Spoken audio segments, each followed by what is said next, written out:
Welcome, everyone. I'm Dick Deming, Medical Director of Mercy One Cancer Center and the founder of Above and Beyond Cancer. Welcome to our weekly cancer education series. It's brought to you in part by a grant from the Iowa Oncology Society. And our topic tonight is cancer prevention and cancer control. And our guest is Dr. Natoshia Askelson. Welcome, Natoshia. Thank you so much. And the reason this is our topic is because Dr. Askelson is not only a professor in the College of Public Health at the University of Iowa, but she's the principal investigator for Iowa's Cancer Prevention and Control Research Network Collaborating Center. It's a lot of words. That's a lot of words. And we're going to talk about that. But before we dive into what you're doing at the University of Iowa, let's get to know you a little bit. Okay. So where are you from originally? I was born in Ames, and I grew up in Iowa City.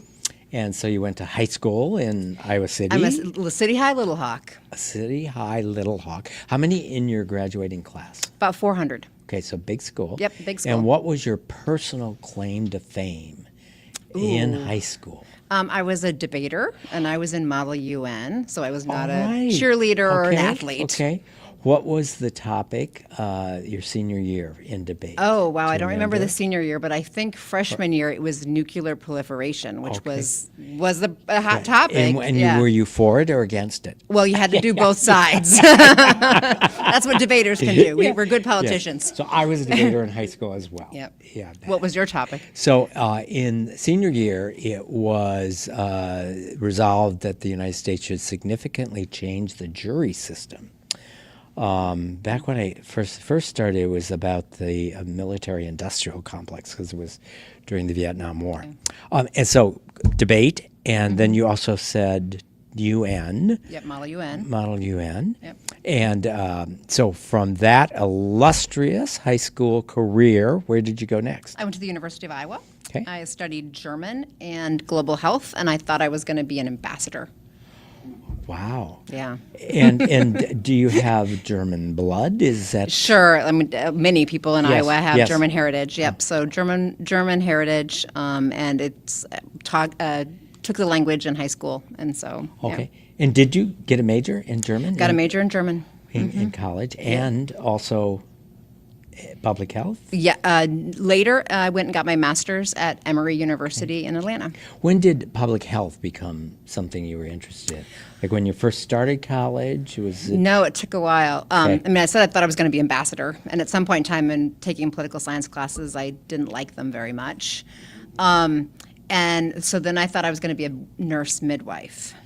And then I went to Nigeria for 9 months and got to participate in births, and I fainted. And so it was clear that that was not the path I could take. Wow. So I knew I couldn't be a healthcare provider, so then I went to public health. And did you go into the workforce after college, or did you go right into... I spent some time actually in Germany, and I worked there with refugees from Kosovo. Okay. And you went to Germany because obviously you were a German major, and then you were very fluent. And did you know when you were going to Germany that's the job you were going to do? Yep, that's what I went to go to. Okay. Yep. And then decided to go into public health. And so you got your master's in public health. Did you have a focus on a particular aspect of public health? Yeah, I was in international health was where I wanted to do. I wanted to work with refugees and internally displaced people. Okay. Yeah. So when you got your master's, did you go into the workforce, or you continued on to your PhD? I met my husband, and so then we got married and had a child, and I decided that I didn't want to leave my child for 6 months at a time to go be in a refugee camp, and so then had to pivot. And so then I worked at CDC for a while. Okay. I worked in the office of the director on communication campaigns. In Atlanta? In Atlanta, Yep. Okay. And then you came back into school and got a PhD. Yep. So eventually we decided Atlanta wasn't the place we wanted to raise our family. And so we moved back to Iowa, and I got my PhD at the College of Public Health at the University of Iowa, and then started working as a research scientist and eventually became faculty. So when you get your PhD, do you have a focus during your time, 2, 3, 4 years of. Yeah, so I was really interested in health communication and how do we communicate with people about different prevention behaviors. And at that time, the HPV vaccine had just been on the market in 2006. And so my dissertation was about the acceptability of the vaccine and what mothers and parents and providers were going to do about the vaccine. Okay. Well, let's use that as a starting point for starting to talk about cancer. So for those who might not know, how is the HPV vaccine related to a conversation about cancer?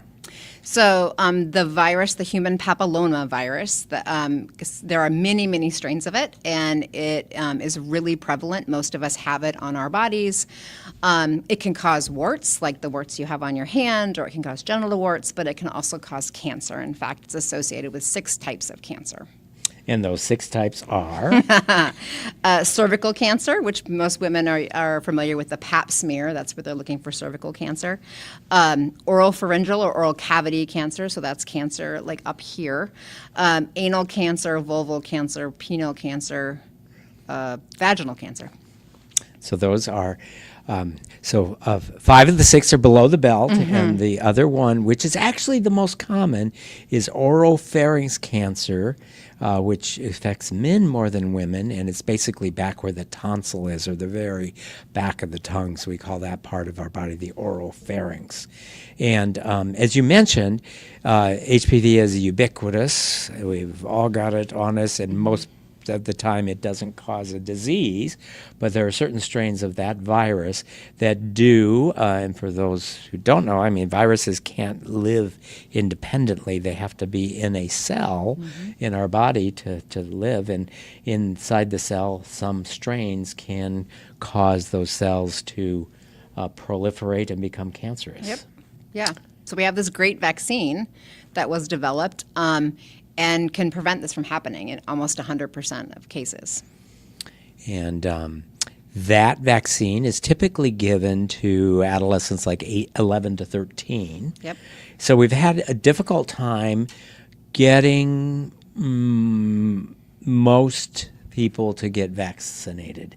And obviously, most of the time, it's not the 11 to 13-year-old person that's making the decision. Correct. So what are some of the barriers to getting more of the population vaccinated with HPV in order to prevent these 6 different types of cancer? Yeah, in Iowa, we sit around like 45% of our kids are vaccinated, so we're not anywhere near, where we should be. We want to be around 80%. So we've got a long ways to go. There are a number of factors. One, there's a lot of myths about the vaccine, that it might cause kids to want to be sexually active, that it might cause damage to them in some way. There's not an understanding how effective it is. We also have a problem in Iowa specifically. We know from the research that we've done, providers are not necessarily recommending it. So they're a little bit afraid of having that conversation where a parent might say, well, why does my child need a vaccine for something that could be sexually transmitted? They're only 11, right? Let's wait until they're 15 or 16, not understanding that the child needs the vaccine before they might be sexually active. We also have a problem where at 11 and 12, a child usually gets Tdap, their tetanus, diphtheria, and pertussis vaccine, as well as their meningitis vaccine. And we have this theory that parents only want 1 shot per arm. So if your Tdap and meningitis are required for school and HPV vaccine is not, a parent will likely say, oh, well, let's get the ones that are required, and then we'll get the other one next time, or I'll think about it. And then we miss that opportunity. So we're living at a time right now where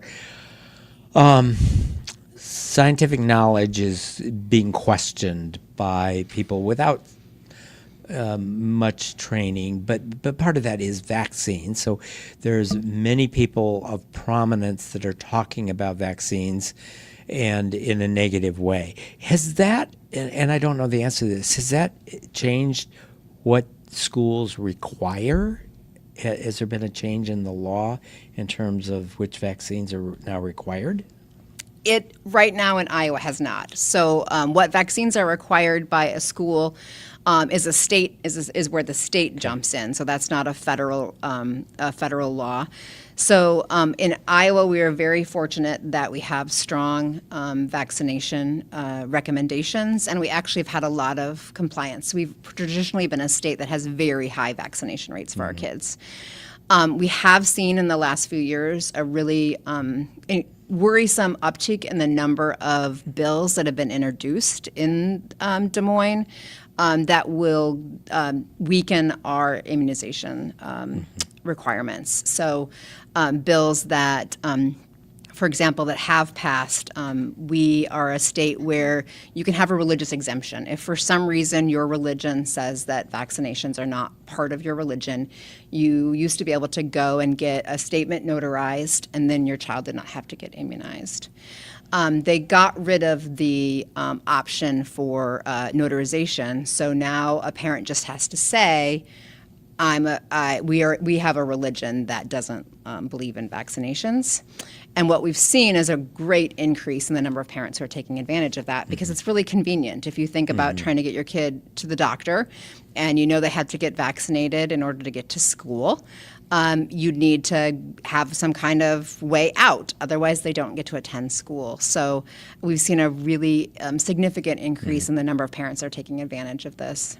Okay. We also just had this immunization bill that you and I have talked about earlier, where the legislature was considering getting rid of all vaccination mandates. So there's been pressure, but even before this pressure, because you said 2006, there's been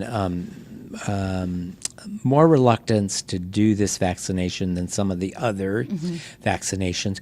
Do you know where we in Iowa stand at 45%? Are we like in the middle of ranking in terms of percentage of eligible children getting vaccinated? Yeah, we're pretty middle of the road. At the beginning, we were actually ahead of the curve, and we had one of the better immunization rates in the country. But we've kind of plateaued. And have seen a little bit of a dip. So we're about in the middle. So we're not doing horrible. There are certainly many states that do worse. But we're actually number one in the country for oropharyngeal cancer. So one of the cancers that is on the rise in Iowa and that we're number one for is a cancer that can be prevented by the vaccine. And many people don't realize there are more men who will get oropharynx cancer from HPV than women who get cervix cancer from HPV, because we can screen women for cervix cancer and find it in the precancer stages, but there is no screening for men for the oropharynx cancer. Before we leave HPV, I just came up just this week with a patient of mine whose daughter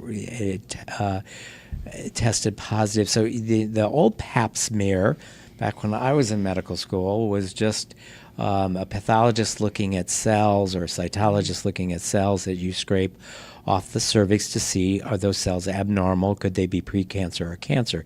Now the typical evaluation that women undergo is not only the cytology for someone looking for abnormal cells, but actually testing to see whether there are strains of HPV on the cervix that increase the risk for cancer. Yeah, and the really exciting thing about HPV screening is that we now have an FDA-approved screening test that women can do on themselves. At home. At home, but we have one for the clinic and one for at home. And it's incredibly easy to use. It's like those COVID tests that we had to take, and you stick it up your nose, but you don't stick it up your nose. You put it in your vagina and you swab around. You don't even have to reach the cervix.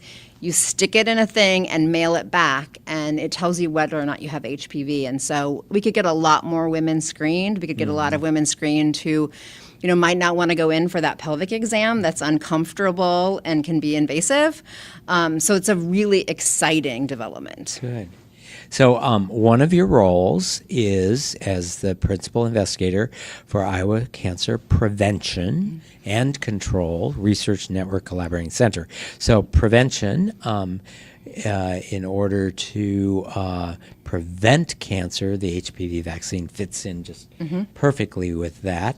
And cancer control is the whole spectrum of preventing cancers that can be preventable, screening to find cancers at an early stage when they can be cured, and then also treatment and beyond. Tell us a bit more about this entity, Iowa's Cancer Prevention and Control Research Network Collaborating Center.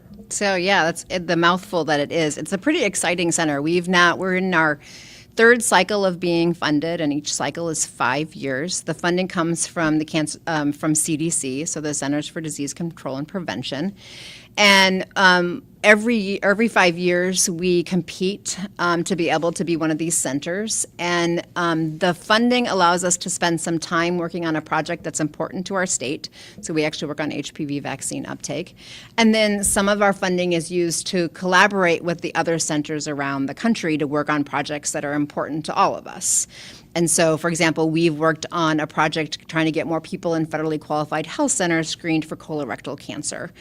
We've worked on lung cancer screening projects. We've worked on survivorship projects. We did a really interesting project around understanding financial toxicity and interviewed people in many states and then talked to health systems about what they're doing to help people navigate financial toxicity. So it's a really great way to kind of have a network of collaborators who are interested in cancer in other universities across the country. And so we're really fortunate to have this. How many different universities are part of this collaborating center? I think this cycle we're 16. So Okay. every cycle, Okay. different universities get funded. And do you have an annual report, or do you do reports as you have the data to put out a report on an individual topic? As you may have all noticed in the news, there's been a lot of uncertainty and chaos at CDC, and so normally we would have annual meetings and annual reports. Since the new administration has taken power, we haven't had those things because the people who work at CDC to make those things happen and our collaborators were all riffed. They were all fired. So we are kind of now operating as a network without all of the structure that we used to have and all the support we used to have at CDC. Does the University of Iowa, when you're working on Iowa-specific projects, do you have the ability to do a report? Yeah, sure. We do reports. We do a lot of presentations. We're often at the Iowa Public Health Association conference or the Iowa Cancer Summit. Right now, we're working on a really interesting project with dental providers, training dental providers, dental hygienists and dentists to recommend the vaccine. So we train them about the vaccine. We train them about HPV-associated cancers. We teach them evidence-based communication strategies. And then we're studying whether or not that works. So we are currently training a bunch of dentists and dental hygienists across the state. Okay. So the last time that I remember that you and I were together in a room at a meeting, you were presenting, and there's a couple of things going on in Iowa that were being discussed, and one was the funding from the state legislature to the University of Iowa to look at what we call drivers. So what is causing Iowa's high cancer incidence? And then another that I think is internally funded at the University of Iowa is the Blue Ribbon Panels for recommendations about addressing this. Well, what can you tell us about those two entities? I think you're involved with both of them. Yeah. I'll take the Blue Ribbon Panel first. Okay. So the Holden Comprehensive Cancer Center at the University of Iowa, as well as other folks around the state, have been asking why are we number 2 in cancer in Iowa? What's going on? What are we supposed to do about this? And probably about 18 months ago, we were in a meeting and kind of looked around the room and we're like, I don't know if we're all smart enough to figure this out on our own, right? We need the experts. We need the experts in the cancers that we're high in. We need the experts in the risk factors that we're concerned about. So we need prostate cancer experts. We need lung cancer experts. We need melanoma cancer experts. We need breast cancer experts. We need people who know about the environment. We need people who know about nutrition, people who know about obesity and its association with cancer, people who know about alcohol. And, the University of Iowa has a lot of great researchers, but they don't have experts in all of those fields. And so we started looking internationally and thinking, well, could we pull together a group of people who had these expertise, present to them our situation in Iowa and say, give us your best shot. What do you think we should do to try to figure out what's causing all of this cancer? And so we were really fortunate that we got a group of internationally recognized experts who were like, yes, this is fascinating, and we'd love to help you understand this problem. And so we spent a day with them explaining to them where the situation is, what cancer data looks like. And then they went all back and kind of, using their expertise, came up with, this is where the state of the science is now. These are the concerns I would have about Iowa and what might be driving your cancer. And then these are the steps we think you could take to try to figure this out. And so from that, we have this, kind of enormous amount of recommendations, which would be the life's work of dozens and dozens of researchers, right, to figure this out. But we really feel like we've been able to tap into kind of the brightest minds who know the most about this subject to be able to help Iowa figure this out. And so at that conference, it was the Iowa Cancer Summit, it was presented as these are preliminary. Did that ever become a report or a document and finalized? Yeah, it's going to be on the website shortly. Okay. We wanted to make sure that the cancer experts all got their say too and able to approve a little bit of back and forth. Yes, to make sure. and we actually spent some time with them where we would say, this is what we heard you say. Is this what you said? And they'd be like, yes, but this and this and this.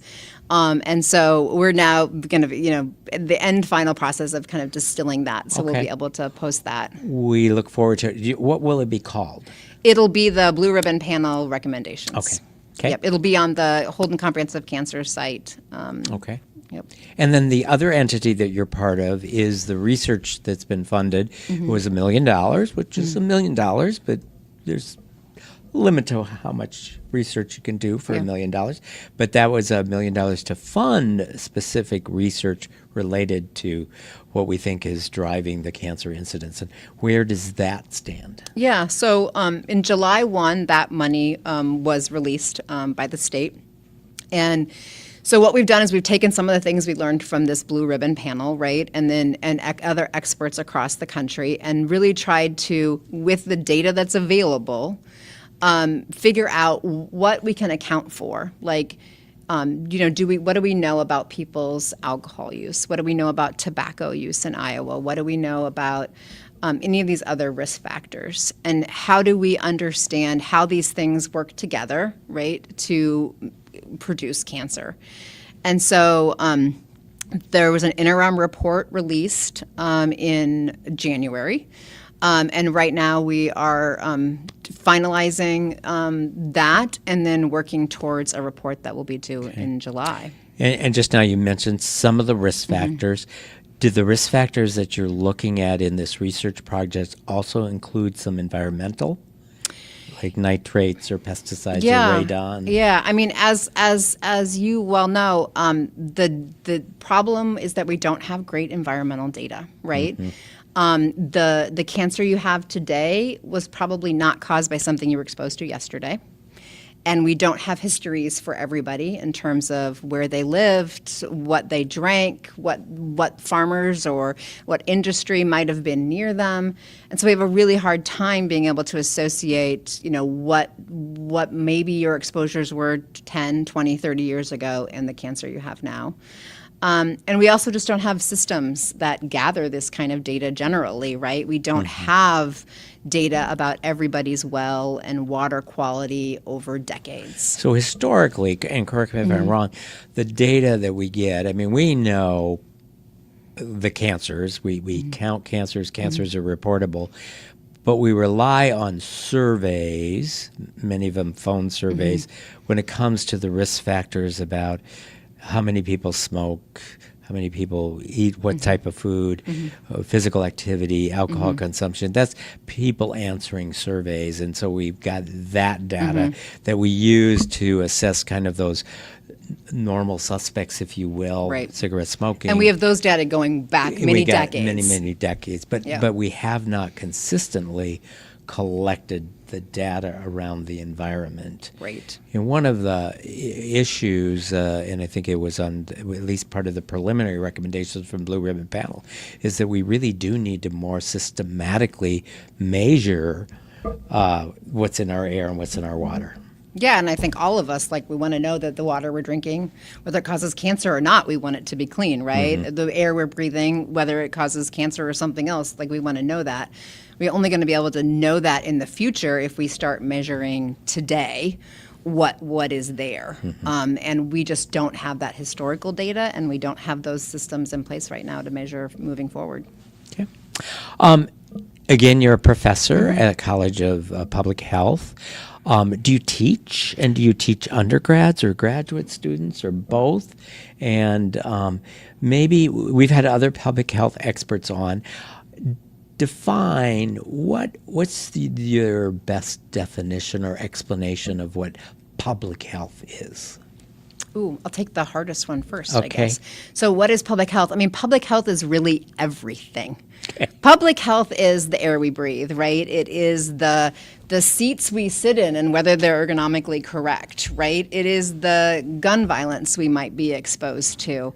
There really isn't anything that isn't public health. I think we make an argument for it all being public health. You know, where you work, where you live, where you pray, where you play, where you shop, where you birth, where you die. Like, those all things are related to public health. So public health is really thinking about how all these things influence our health at a population level. And yes, I do teach. Right now, I teach a class for master's and PhD students that is about evaluation, and it basically teaches them how do you evaluate programs or policies or strategies to know whether they work. So in public health, we're very much focused on following the science and knowing if there's evidence to show something works. Too often, we have people who kind of come up with something in their office on a Friday afternoon and think, this is how I'm going to get people to eat more broccoli, or this is how I'm going to get people to stop smoking. And we want to know whether that works. We want to know whether this is based in evidence and whether or not we can actually see a change. So I teach students how to design studies so that they can figure out whether or not their broccoli promoting eating intervention is effective or not. Okay. And so you teach graduate students, both master's and PhD. Yep.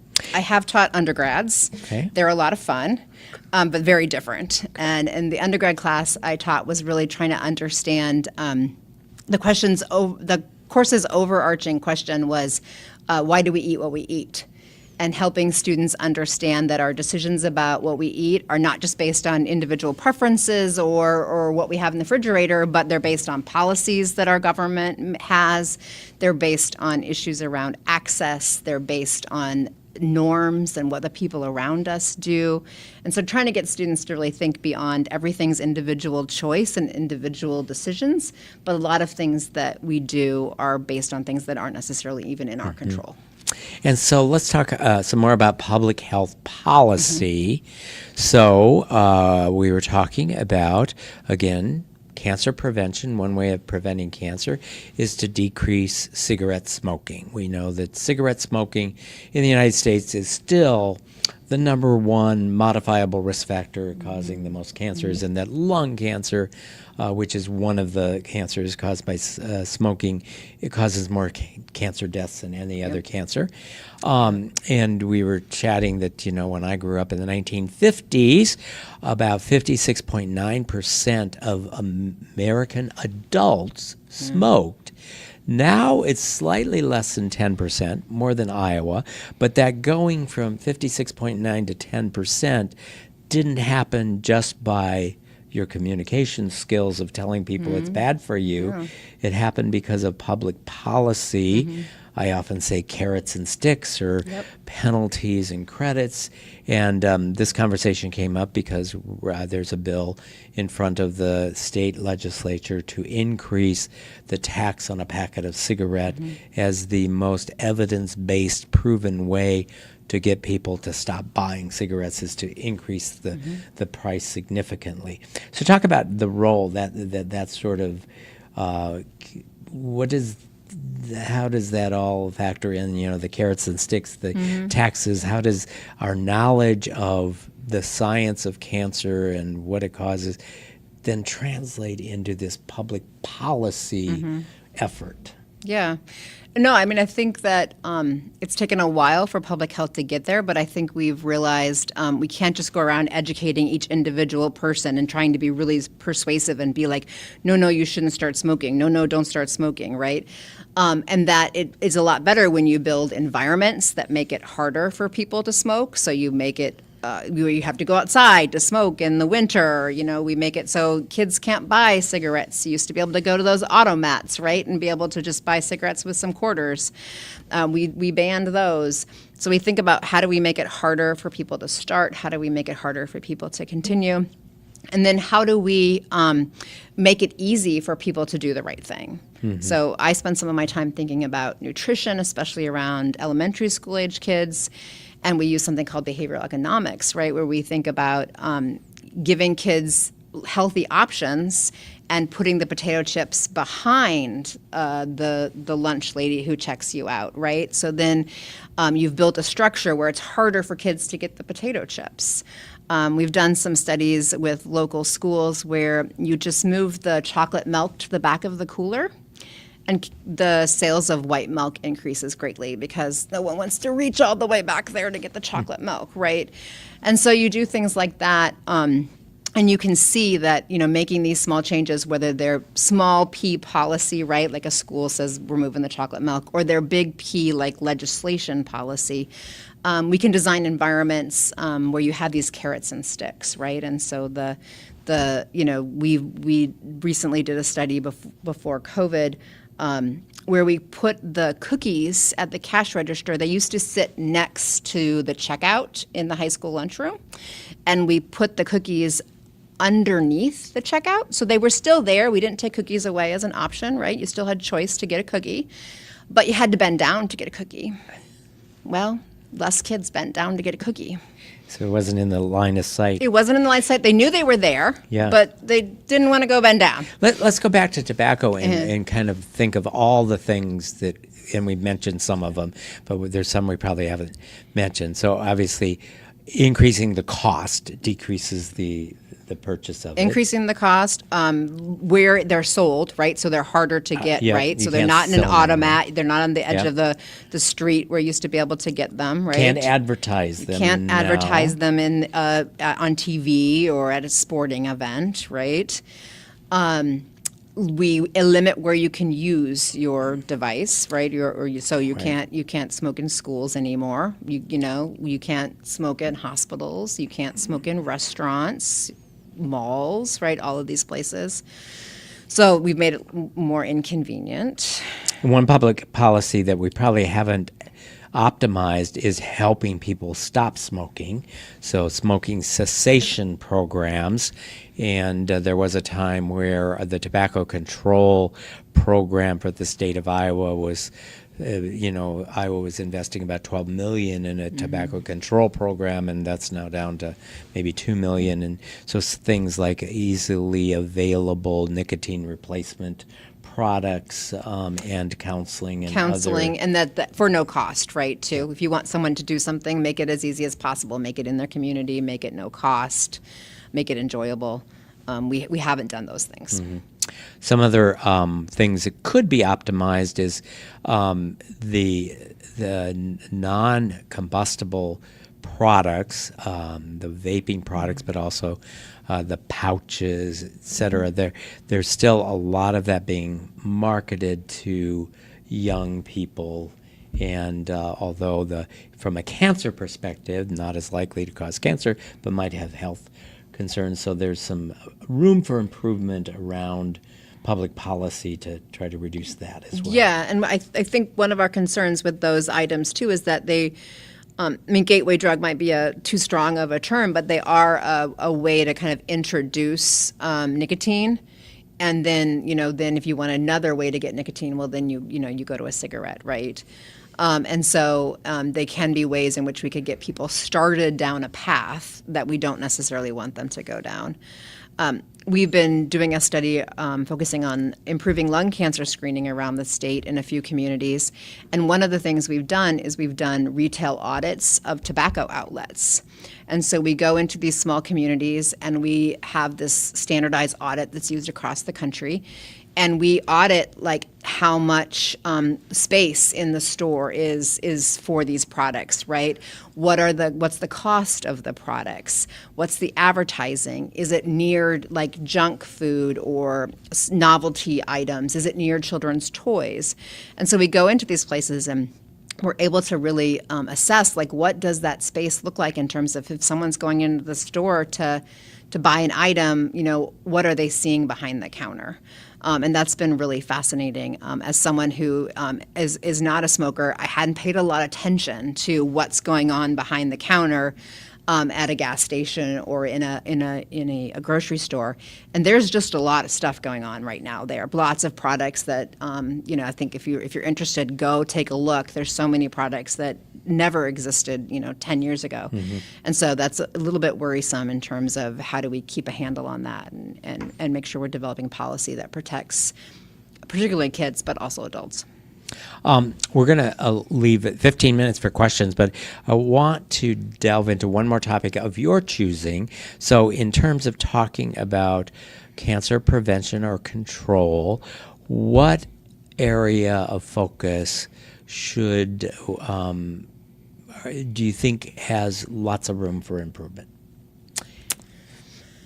I think we obviously have a lot of room for improvement in a lot of areas if we're number two. So I'm thinking of like nutrition, what we eat. Yeah. I'm thinking of obesity. I'm thinking of physical activity. I'm thinking of alcohol. We've touched on the HPV. Mm-hmm. We've touched on smoking. The environment we've touched on, but there's a lot of data that we need to do more research on. Which of those is an area of research that you personally are doing or that you plan on taking up as part of your collaborative with the other folks involved with cancer prevention and control? I think there are two that I would focus on. One is the alcohol and cancer. I think one of the reasons that I think that that's really important is that it's relatively new for most people to know that there's a connection between alcohol and cancer. And so there's a lot of work we have to do with Iowans and with healthcare providers to help healthcare providers feel more comfortable about talking with their patients about alcohol and cancer. I think they're probably pretty good about talking about problem drinking, right? Then they know what they need to do. But when we talk about alcohol and cancer, it's not just problem drinking we need to worry about, right? It's really any alcohol consumption. And so we've been working on a project to try to help provide healthcare providers with some strategies for how do you talk to people about that connection between alcohol and cancer, and how do you talk to them about maybe limiting your drinking or stopping drinking, even if you don't have a problem. And people are pretty defensive about that, right? Like, I don't have a problem. What do you mean I have to stop drinking? I don't have a drinking problem. So that's one area I think we can do a lot better job in, especially in Iowa. And then nutrition. So, one of my passions, as I said before, is nutrition in elementary school children.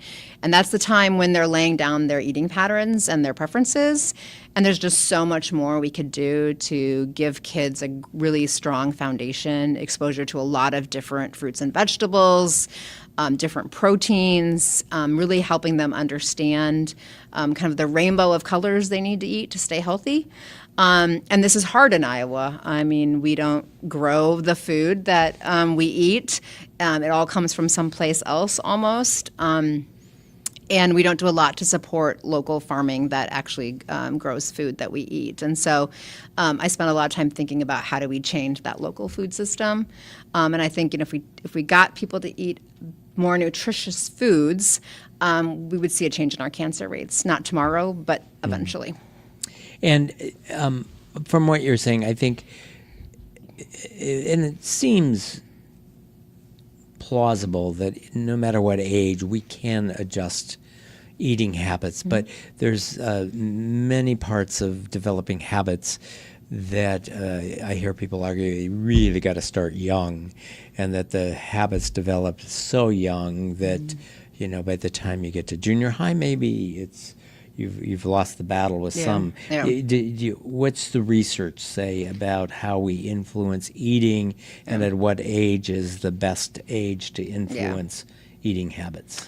Well, there is some research that says whatever your mother consumed when you were pregnant, there very we much, which is like that. Okay, we could go there. Wow. But there's something to think about for pregnant women is that what you eat could potentially impact what your children will prefer eat. So that's a little rough, Right. especially with the issues with pregnancy and eating. But I mean, it's that elementary school, that young elementary school age. And Iowa does a lot in terms of we have a Pick a Better Snack program, which is was part of SNAP education, where we really try to expose kids in elementary school to a lot of different fruits and vegetables and different ways to eat them, right? Dried, canned, frozen, fresh. And we need to do more of that work. We need to do more of getting kids to try things. And we know that it takes a while to get a child to try spinach if they hadn't tried it before and to agree that they like it. So I think there's a lot we can do there, and that's kind of a prime time where we can still see some change. In junior high, we do work with junior high students. They often get excited about these kinds of things, but it's really hard to get them to move from being like, I'm a pizza eater to I'm a salad eater. So if we can get them to try that salad earlier, we're better off. Okay. And you mentioned alcohol and nutrition. One of your colleagues was a guest a couple of weeks ago about physical activity. Have you done personally? Does your collaborative look at that as an issue for prevention? Yeah. In fact, we were funded a number of cycles ago to work developing an evidence-based intervention. It's called Active Iowa. We worked in the community of Ottumwa, where we basically were able to show that you could get people who had very sedentary lives, so, derogatorily, the couch potatoes, right? And you could move them to moderate exercise. We weren't trying to bring people to marathon runners. We just really wanted people who hadn't been active to really move, and that's kind of the hardest step to make for folks. And so we have an intervention called Active Iowa that's been shown to really move people from that sedentary, not taking any movement, to really being able to do those things like Tai Chi and yoga and lots of walking, lots of water aerobics, those more gentler, moderate activities. We're going to open up to questions. So if you're watching us live streaming right now, you can put your question into the chat or the comment section of the software you're using to watch us. But if you're here with us today, live studio audience gets first shot. Poon, you get the first question. Natoshia, you talked about the HPV vaccine and with cervical cancer, we have the PAP every 3 years. So would you recommend that self-test, like in between for women? And can you purchase that at the local drugstore? Yeah, so right now the self-testing is not in the Iowa market. They are rolling out self-testing state by state, and we are not one of the first states to receive it. So you cannot buy it in Iowa. The HPV screening actually has a different set of guidelines than your PAP. It's actually, it catches the development of disease before the PAP does. So the PAP is looking for the abnormal cells, where the HPV screening is looking for the presence of the virus that would cause the abnormal cells. So you can actually go longer between screenings when you do the HPV screening as opposed to the PAP. There are some places that are trying to roll out now the clinical HPV screening that women can self-test in the clinic. So they would leave you with a swab and send you to the bathroom or the exam room, and you take your own sample. But we don't have that fully implemented in Iowa yet. But these are things that are coming. And then carry it forward. If you get an abnormal HPV, it will often, the one that I have recently seen, would talk about strains 16 and 18 and then other high risk.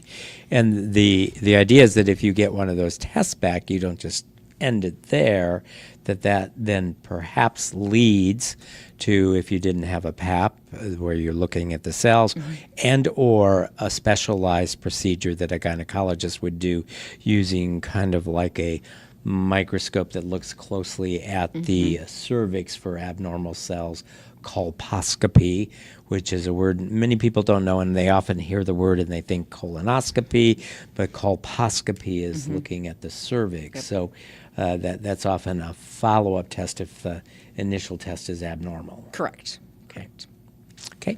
Next. Yes. Yes, you could hide the chocolate milk anywhere, and I'm willing to reach across the room, under the table, around the corner to get to it. However, if it's going to cost me a nickel more, forget about it. So I'm wondering, are there any programs or research done willing to pay somebody to change their behavior? There are. In fact, this was really popular, and you might remember during COVID, during the pandemic, right? They were programs that were trying to pay people to get the vaccine, and it depends on the behavior. So for some behaviors, the evidence says people actually are averse to that because they say, if you're paying me, there must be something hidden or there must be something wrong, right? You're trying to trick me. Maybe it's dangerous. For others, there is some evidence that incentivizing people will help them kind of stay on a behavior that they want to already do. What the key is, you have to get the incentive to really match the behavior, and it has to really happen at the same time. So it doesn't work to be like, we'll give you $100 if you do 10,000 steps every day for the next month. Because the incentive is at the end of the month, and that's 31 days from now. And at day 15, I'm like, oh gosh, that's 15 more days. I'm not sure I can do that. So you need to make sure that that incentive is really close to when you want that behavior to happen. Does that help? There's no clear answer, yes or no. Sometimes it works, sometimes it doesn't. I just want to say thanks for your work. I mean, especially in the climate of our environment now, when your challenges are huge. And I love to hear you talk about nutrition, because it seems like it wasn't that long ago there was not much discussion about that. But I want to ask you about the connection with alcohol and cancer. That seems pretty recent. And did that just bubble up from multiple places, or did someone over here pinpoint that connection? That's a really good question. And it does seem like it's really recent. And you know, I actually don't think of myself as a cancer researcher, even though a lot of my work is in cancer. And so this wasn't something that was necessarily even on my radar as a person in public health. We think about what we hear about red wine and heart disease, right? And we think, oh, well, that's good for us, right? But we've now discovered there are a number of mechanisms by which probably the consumption of alcohol makes it harder for our cells to basically repair the damage, and then that leads things open for cancer to evolve. So it is a fairly recent development that has gotten a lot more attention. The Surgeon General did a report on it that was really important, and really has kind of all the kind of key findings on it. And then the Iowa Cancer Registry did a Iowa cancer report on it about 2 or 3 years ago. And so it's something that we're paying a lot more attention to now, especially because we live in a state that has some of the highest alcohol consumption in the country, and so it's concerning. And I would say a couple of things. We've known about the association with alcohol and cancer, but the public doesn't know it as well. So there was a study, and actually it was Surgeon General Vivek Murthy, who was actually in Des Moines giving a talk.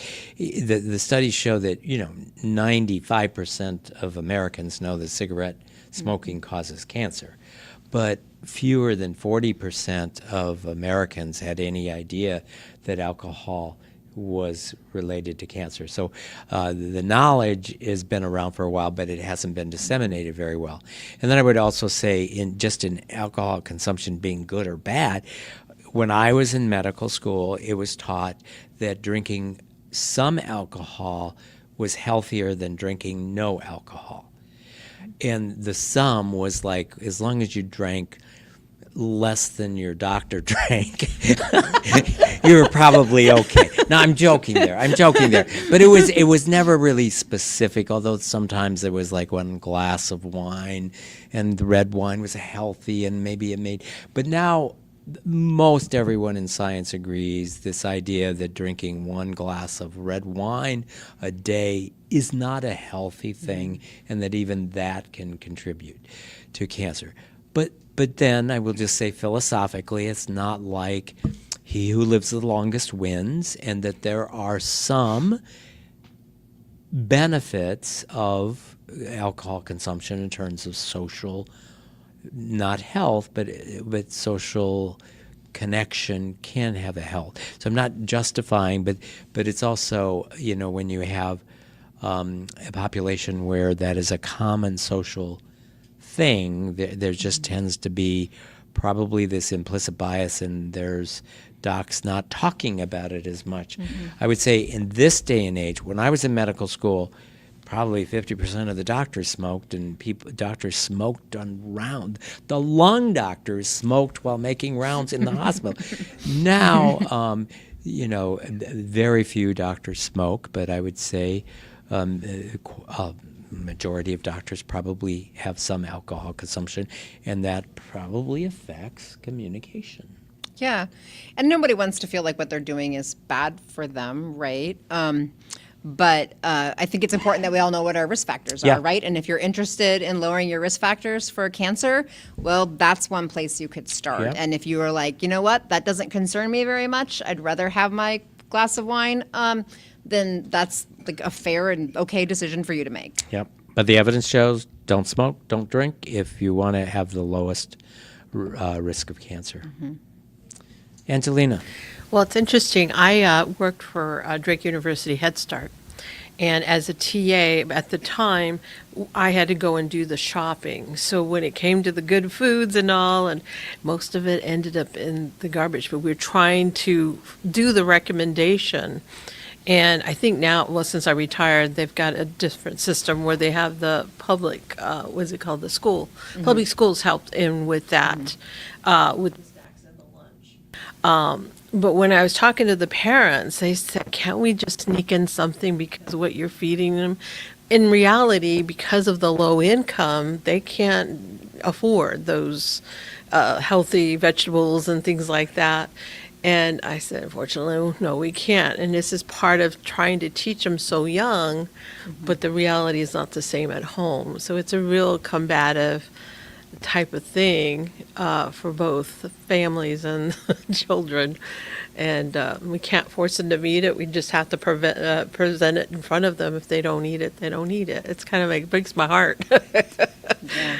It's good food, but yet, yeah. Yeah, well, and to your point about, what things are like at home, just to be really honest, a lot of my work is with lower income or less resourced families, and if you're a mom trying to feed 3 kids and you work 2 jobs and your kids might be a little picky, you're going to go for the food that's going to give you the biggest bang for your buck every time that everyone's going to eat, right? And so if you think about things like a frozen pizza, that frozen pepperoni pizza tastes the same every time you buy it, right? And they're all going to eat it because it tastes the same and they're familiar with it. You buy a bag of apples. How many of you have bought apples before where maybe they're a little bruised, maybe they're just they don't taste very good, they're a little mealy, right? And so it's a gamble. Buying fresh fruits and vegetables is a gamble. And if you have limited resources, you're not going to gamble on keeping your kids full, right? You're going to go with the thing that is going to be consistently a product that your kids are going to eat. And so it often is those things that maybe are higher processed, that don't have as much nutrients, that aren't fresh. And that's just the reality of what it means in our country if you don't have a lot of resources as a family, and that's a policy issue. And it's also interesting in back in the 1800s, or I don't know where, they talked about the peasant's diet, and the peasant's diet is, foraging for fruits and vegetables and catching a fish and, shooting game and eating everything in its real. And the king's diet was breads and cakes that required lots of, and now it's completely reversed. And the peasant's diet of fresh fruit and vegetables and real foods is out of the price range, and the king's diet is available to everyone. Cookies and cakes are just plentiful and cheap. Yeah. Yes. I'm interested in the discussion about tobacco and the high cost of it being a deterrent for using it. What about the warning labels that were put on cigarette packages back in the day? Did those work? And if they did work, why aren't we seeing those on alcohol, on sugary foods and beverages and those types of things? So there is some evidence that those warning labels worked. In fact, there are countries where their warning labels are much more explicit than ours, and there's very graphic pictures. And there is some evidence that those can work for a certain segment of the population. We do have some warning labels on alcohol, like around for pregnant women, right? But we don't have one around cancer. And we have not put those labels on like ultra processed foods or things that are high in salt or things that are high in calories or fat. And I think those are all things that have been considered at different points in time. There was a push kind of during the Obama administration to think about relabeling and how do we get people to be more aware of maybe some of the things that are in their food that they don't want to be consuming as much of. But that just hasn't gone very far. I think the food industry, the lobby there is pretty powerful. In terms of, our big companies, right? Most of our food is produced by a handful of very, very large international companies, and they have a lot of say. And yes, and it just is, a healthy diet can include a little bit of stuff like, a piece of chocolate or A tiny piece of cake. Whereas, A small glass of red wine. Whereas a cigarette is just fundamentally, There's no nutritional value no in nutritional value. But we've run out of time, and so this has been great. Thank you. Our guest tonight has been Dr. Natoshia Askelson, professor at the College of Public Health at the University of Iowa. Thank you for being our guest. If you are watching this tonight and you know someone that would benefit by watching it, or if you'd like to watch it again, you're in luck, because this program will be available on demand beginning tomorrow at the Above and Beyond Cancer YouTube channel and the Mercy Cancer Center website. I hope you'll join us again next week. Thanks, everyone.